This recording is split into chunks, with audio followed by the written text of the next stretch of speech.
Much of the West has spent the past few decades apologizing not for its sins, which you should apologize for, but for its very existence. The West's sins, so the logic goes, are so deep and abiding that they can only have sprung from the inherent evils of Western philosophy and culture, and the only corrective is Western suicide. The West, the argument goes, must quote-unquote decolonize itself. That argument originally springs from the pen of Francophone radical Frantz Fanon in his 1961 book, The Wretched of the Earth. Fanon, a member of the Algerian National Liberation Front, put forth a shockingly violent treatise calling for revolution of the colonized against their colonizers. Fanon didn't merely call for the end of colonialism a la Gandhi. Instead, he called explicitly for violence, which he saw as purifying in all of its varied forms. Fanon theorized that revolutionary violence would usher in the new man, free from the evils of the West. Decolonization, he wrote, is always a violent event. Decolonization, he wrote, which sets out to change the order of the world, is clearly an agenda for total disorder. In its bare reality, Fanon wrote, decolonization reeks of red-hot cannonballs and bloody knives. Violence, disorder, bloody knives. That's the essence of Fanon's decolonization. The colonized must take everything from the colonizer in the name of restoring himself as a human being. Decolonization justifies any response. In fact, it requires any response. The West must be destroyed, for the West is colonized. Quote, when the colonized hear a speech on Western culture, they draw their machetes, or at least check to see they are close at hand, says Fanon. When the colonized hear Handel Saul, they pick up a machete. Such hatred of colonial power was at least somewhat understandable in Algeria.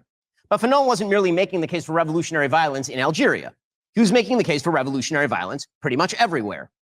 The man who made that clear was existentialist and Marxist Jean-Paul Sartre.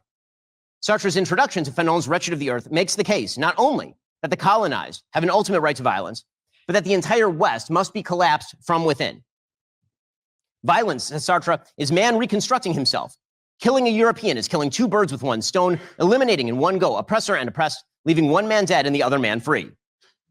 The only honorable thing for the West to do is join in on its cultural suicide. Quote, you who are so liberal, so humane, who take the love of culture to the point of affectation, you pretend to forget that you have colonies where massacres are committed in your name, writes Sartre. We must recognize, he explains, that we are all complicit in, quote, 1,000-year oppression. Our beloved values are losing their features. If you take a closer look, there is not one that isn't tainted with blood. So how exactly does the West recover from its guilt? By joining in on the violence against our own civilization. And how can we tell the enemy? Well, you attack the powerful. The colonizers are the powerful. The colonized are the powerless. Therefore, the powerful everywhere must be the colonizers and the powerless their victims. This is how, for example, Israel, the ultimate case of decolonization in human history, after return of a native population to its homeland and its battle to throw off the shackles of the British Empire, became today's hottest decolonization cause. Yeah, this is the line that I watched earlier. I was like, all right, I want to do this because I want to talk about this specific thing.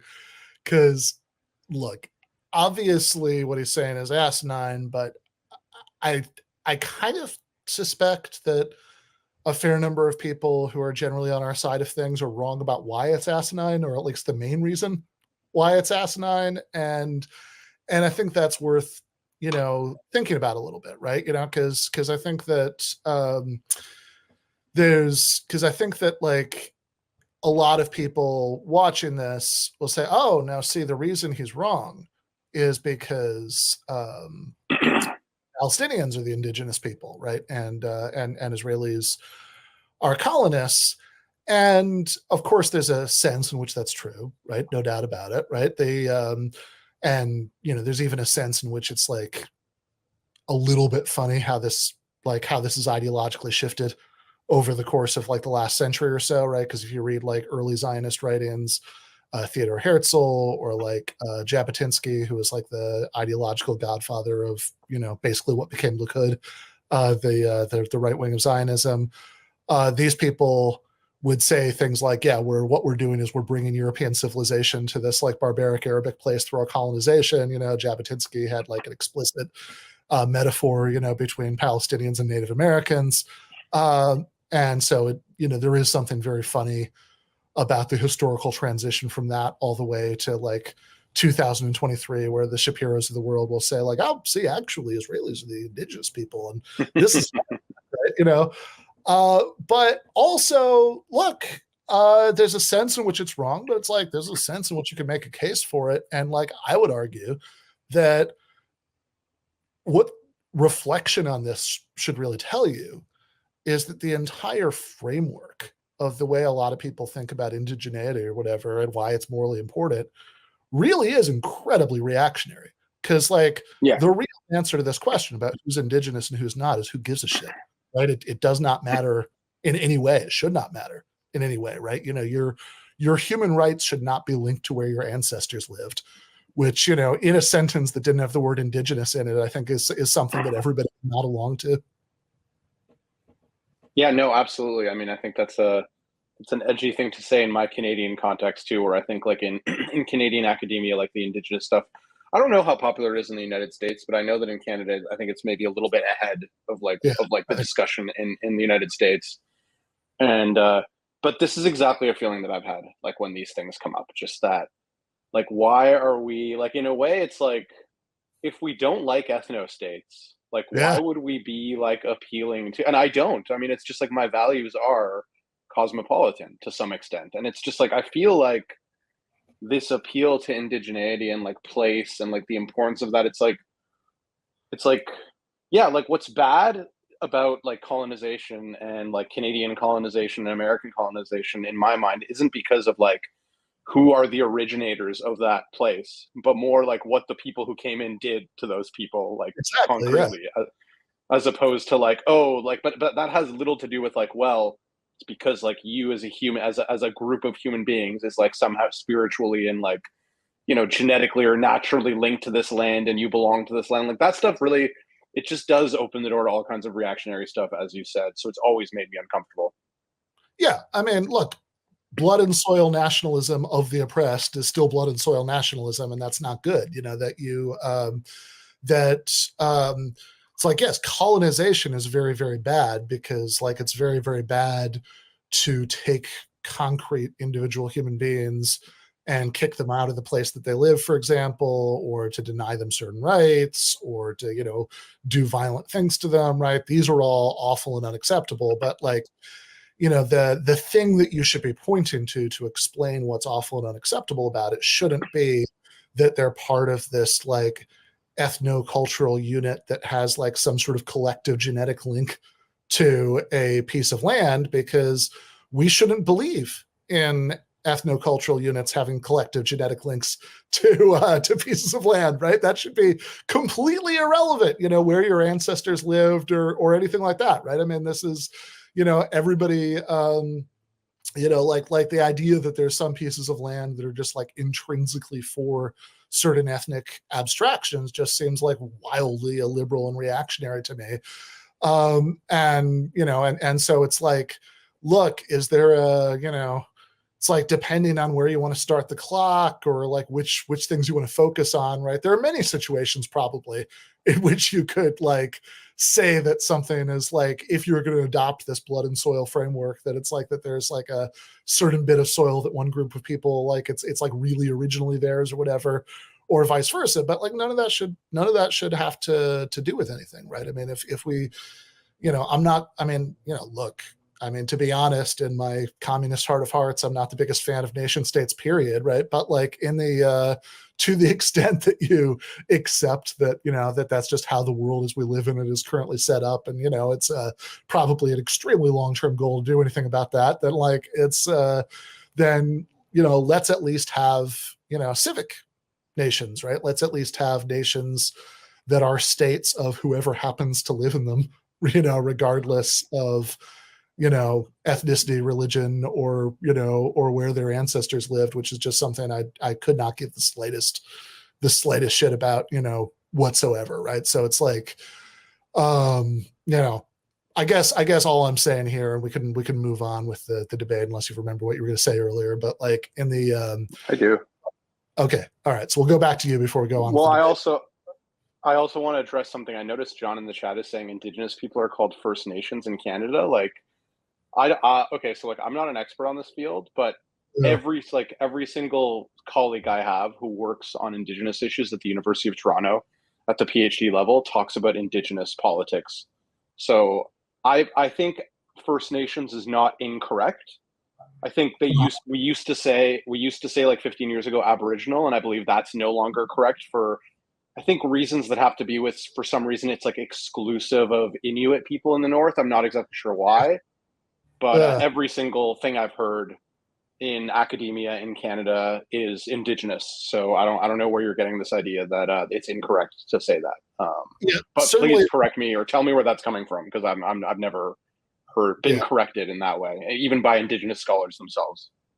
Yeah, I've heard the phrase First Nations certainly used, and I think maybe I've read Canadians say it, but like certainly every conversation I've ever had with a Canadian, they've always said Indigenous. Like that's always the word I see being used. But yeah, I do remember the thing I was going to say. If you want, unless you want to say more about that. No. All I was going to say is just like I would, like we can make fun of Ben Shapiro and don't get me wrong, that's like the primary mission tonight. But like but I would also urge people on this particular point to sort of gaze into this unpleasant ideological mirror and think about that assumption. But on that note, what were you going to say earlier? Yeah, for sure. So I was just going to say that it was funny to see this civil war that's happening within Ben Shapiro. I'm sure maybe that'll come up later with like Candace Owens. I don't know if you've been seeing this, but it's just funny to me that like we're seeing, and I was actually talking about this on the last, I was doing a Plastic Pills podcast before this, like an hour before this. And I forget how it came up, but we were talking about like kind of the way that some people in the political space online will kind of thoughtlessly just like adopt an attitude of what they take to be anti-establishment. Yep. And I feel like that's kind of happening now, where like some right-wingers are like, wait, the anti-establishment position is to be pro-Palestinian or something like that. And it's just, I don't know, it's just been very amusing. I haven't been watching it in a huge amount of detail, but my understanding is that this is like what's happening with Candace Owens and some other people on the right, that they're kind of like more supportive of the plight of the Palestinians. Is that right, or am I wrong about that?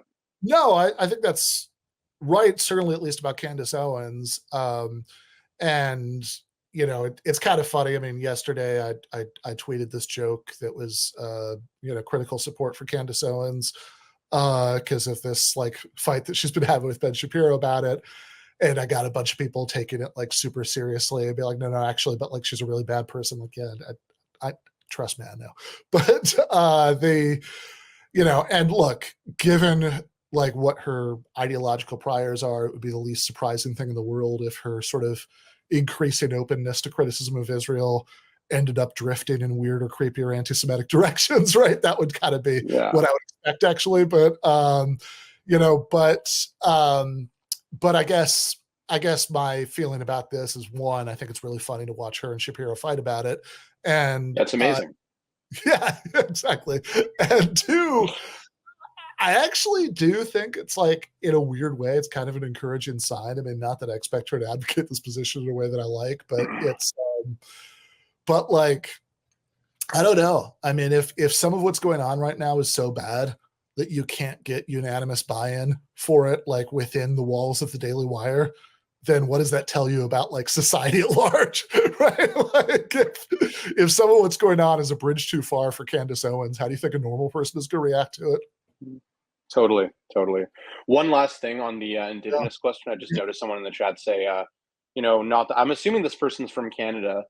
They said we had a Department of Indian Affairs not that long ago. It's actually still called that. It's called the Department of Indian and Northern Affairs. And that just I know this because I've been teaching a class on law, justice, and rights, and we did a week on Indigenous issues. And I know that like the laws are still all written with the language of Indian, because that's just like the Indian Act. It's like an unfortunate thing, but they still use that language legally. Anyway, that's just a quick aside. Probably take a long time to clean that up, and it's not really anybody's priority right now. Although I'm actually almost surprised. Like I'm surprised too, but I guess they would have to pass a new law. They'd have to like amend it, I guess, because it's just called like the Indian Act, and I don't know, just bureaucratic reasons. They're probably just like, oh, whatever. But yeah, fair enough. All right, let's keep going. Sartre's radical call has been taken up sporadically, both at home and abroad. As critical theorist Homi Bhabha points out in his foreword to Fanon's book, the Black Panthers found inspiration in Fanon, so did the Iranian revolutionaries. The false binary, oppressor versus oppressed, can be transmuted into literally any form and used by any evil cause. And it is. Now, the coalition of Fanon's wretched of the earth, that's his phrase, of course, could not materialize immediately. Despite the emptying of churches and the deconstruction of Western curricula, so long as the Soviet Union loomed as a counterexample to the evils of the West could still stand up for itself in contradistinction to the vicious predations of the Soviets. But after the fall of the Soviet Union, the West lost its way. The West, now completely dominant, hegemonic, believed it had reached Francis Fukuyama's end of history. The Western liberalism would now inherently dominate the globe. But the West was unprepared to defend its own principles on their own merits. The West, by actually achieving hegemony, opened itself wide to the charge that it was now the great oppressor. In the words of deconstructionist Jacques Derrida, writing in critique of Fukuyama, quote, "It must be cried out at a time when some have the audacity to neo-evangelize in the name of the ideal of a liberal democracy that has finally realized itself as the ideal of human history. Never have violence, inequality, exclusion, famine, and thus economic oppression affected as many human beings in the history of the earth and of humanity." That, of course, was a radical lie. Suggesting that 1991 was the apex of human suffering is simply ridiculous. But the West was unprepared to defend against the lie, having emptied itself of the central pillars of its own culture decades before, having handed over its major educational institutions to members of the anti-Western coalition in the name of tolerance and diversity. No wonder Sartre's radicalism has now become a mass movement starting on campus but not ending there. Cornel West, a black Marxist radical who's now running for president in the United States, says that colonialism isn't a, quote, far-from-home problem. The West must be demolished. For Fanon, West says, revolutionary internationalism, anti-imperialist, anti-capitalist, anti-colonialist, anti-patriarchal, anti-white supremacist, yields a new humanism that puts a premium on the psychic, social, and political needs of poor and working peoples, a solidarity and universality from below. This is how the coalition is built. And the coalition is now active. The alliance of the supposedly marginalized march together, arm in arm, toward the destruction of the West. Nothing need bind them but hatred for the West's institutions and values. And that is why Handel will not be played in deference to fans of Hamas at one of the great institutions in Western history. But Handel should be played. He must be played because the West values are better than the values of Hamas. Because powerlessness alone does not confer moral decency. Because no one should actually be ashamed or upset that David killed Goliath. The capital P Philistines of yesterday have become the Philistines, small p, of today. And those Philistines do indeed march alongside Hamas and its allies, seeking the destruction of the West and its culture. They must be stopped. And they can only be stopped if the West stops being ashamed of itself and begins to defend its own values. Thank you.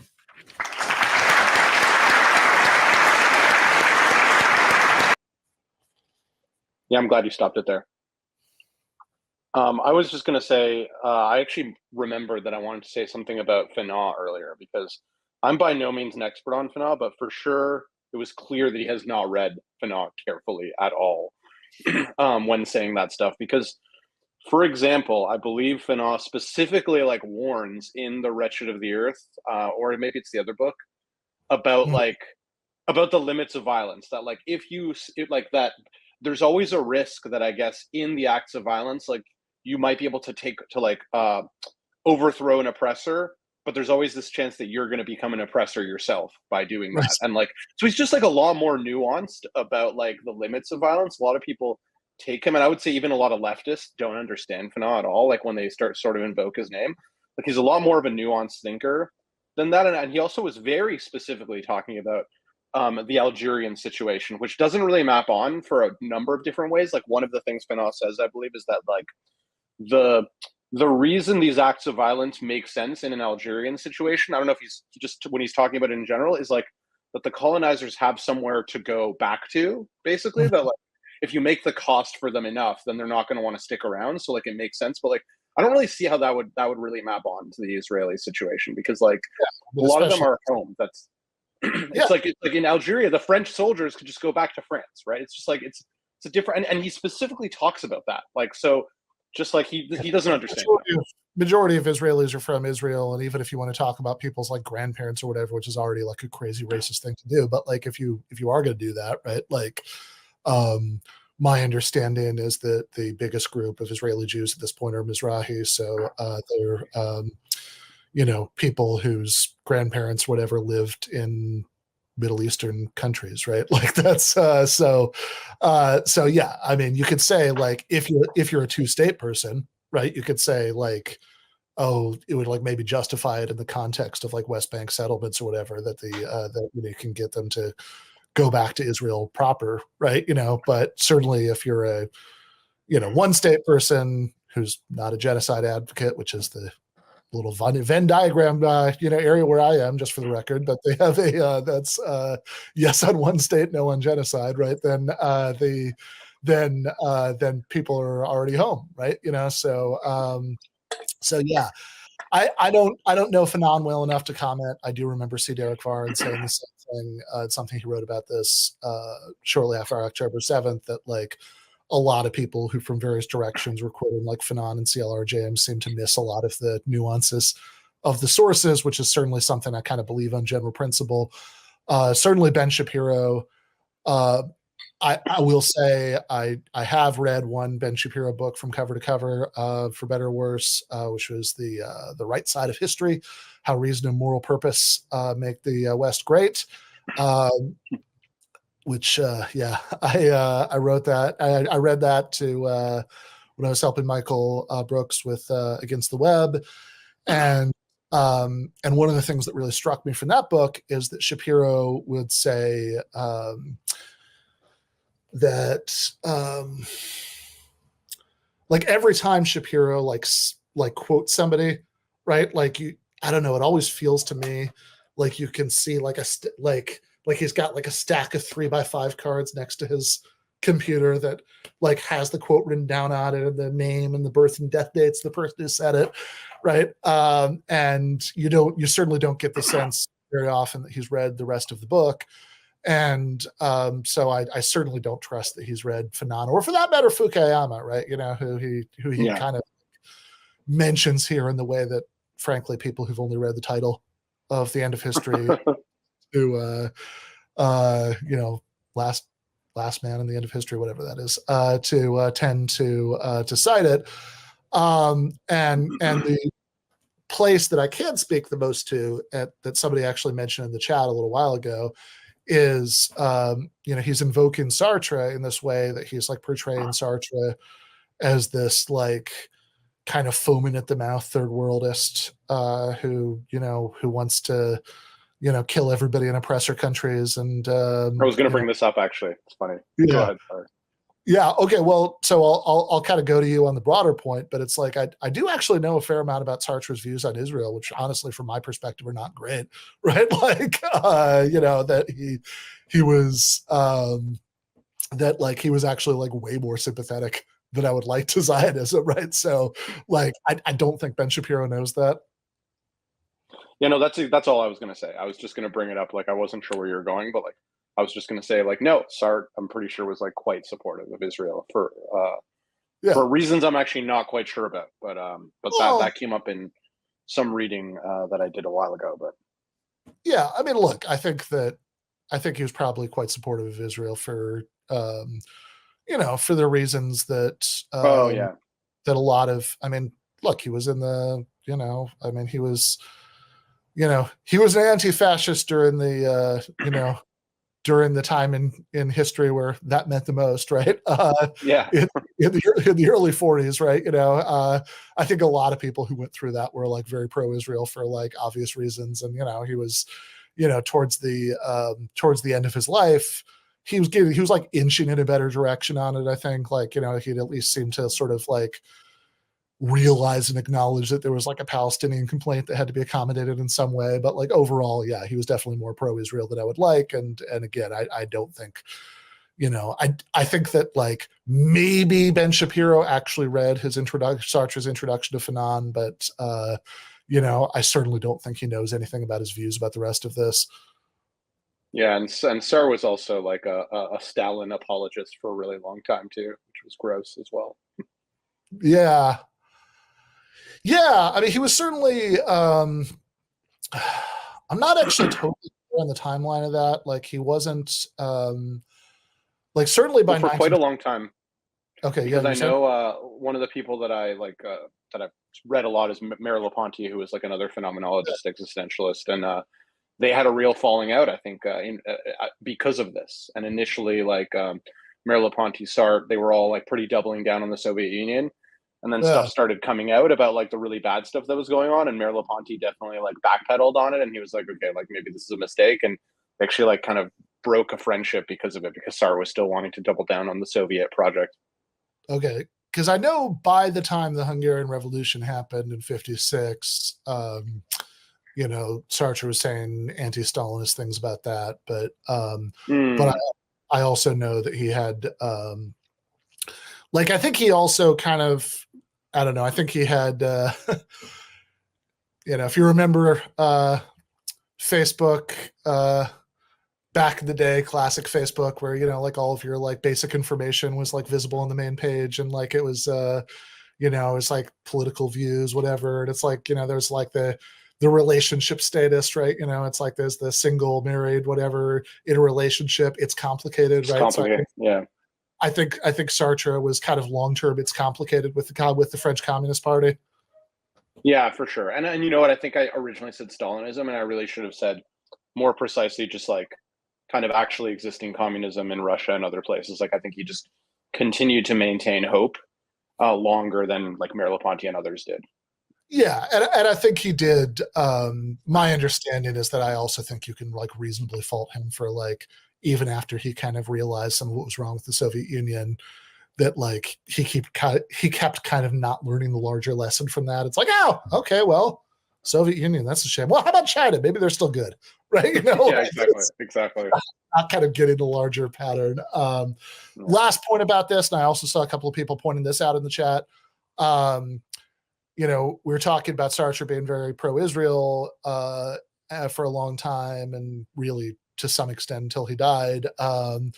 And also him having been like a Stalinist at one point and having like long-term impulses in that direction. And of course, something else I'd be fascinated to know if Shapiro knows that would complicate some of the history he's laying out is that in the 1940s, at least, these two were not in conflict with each other, right? That the Soviet Union was the major superpower sponsor of Israel during the War of Independence. So that was like G.A. Cohen has an essay.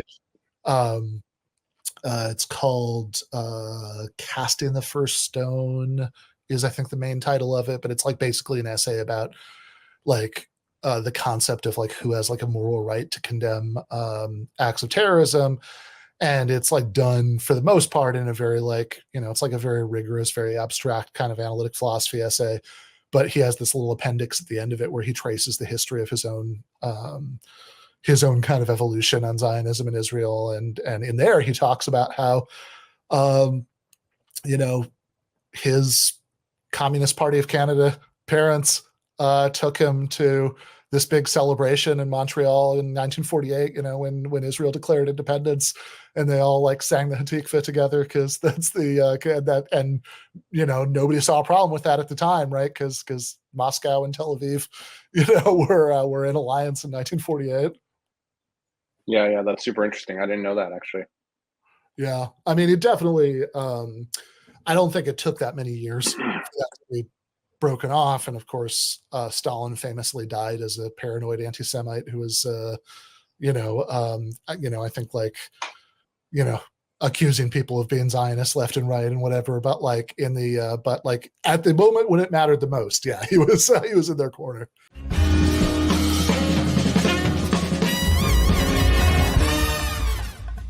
You have been watching free public content from Give Them an Argument.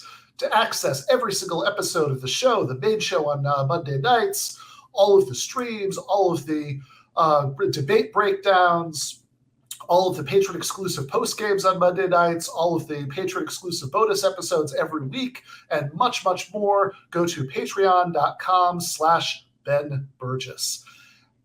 I cannot resist ending this with, don't be foolish.